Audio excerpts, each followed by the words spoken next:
These slow, faltering yet determined steps are the living proof of the night that changed the course of the Turkish nation. July 15, 2016, the defeated coup attempt. It was not only a turning point in the Turkish history, but also in the life of Yaşar Parlak. He took to the streets without hesitation after hearing the Turkish President Recep Tayyip Erdogan's call for all citizens to rise up against the coup plotters who attempted to topple the democratically elected government. Once I heard the mosques recite the Selah, I just couldn't stay home anymore. I turned to my wife and said, "The kids are in your care now. I'm going." I headed to the police station near our house and saw about 50 people already gathered there, waving flags. He tells us how he set out with a group of people towards Taksim Square, the crowd gathering thousands along the way.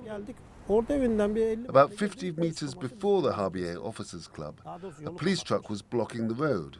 I walked up and asked, "What's going on?" The police said it might be dangerous beyond this point. And I said, "What danger? What could possibly happen? Are the soldiers really going to open fire on their own people? That's just too much."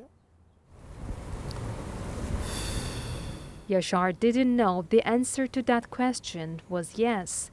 He found out these soldiers were members of the FETO terror group in the Turkish military when a deafening gunfire shook the air,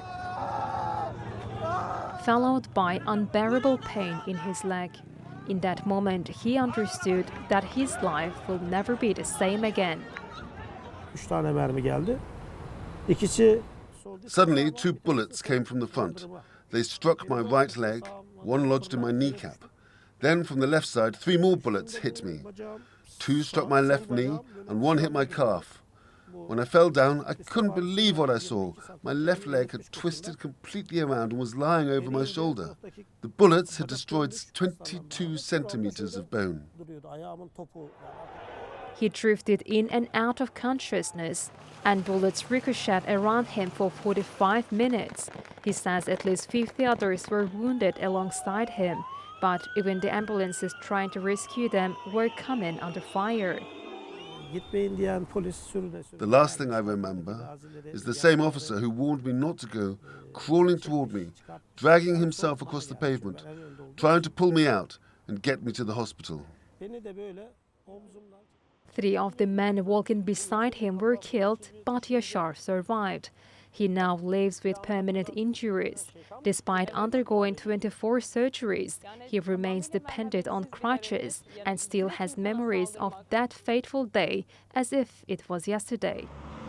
Yaşar Parlak says every time he sees these photos, he remembers the unity and resistance shown that night. Although 9 years have passed, he still feels the same determination, saying, "Even with my crutches, I'll lead the way again to defend democracy." His resistance, along with of millions, succeeded in staving off the coup attempt. But the cost was high. The coup plotters killed over 252 people and injured more than 2,000. In their honor, July 15 is now a national holiday, a day to remember those who sacrificed their lives, but also to celebrate the national pride born from that night of defiance. Rumeysa Codar, TRT World, İstanbul.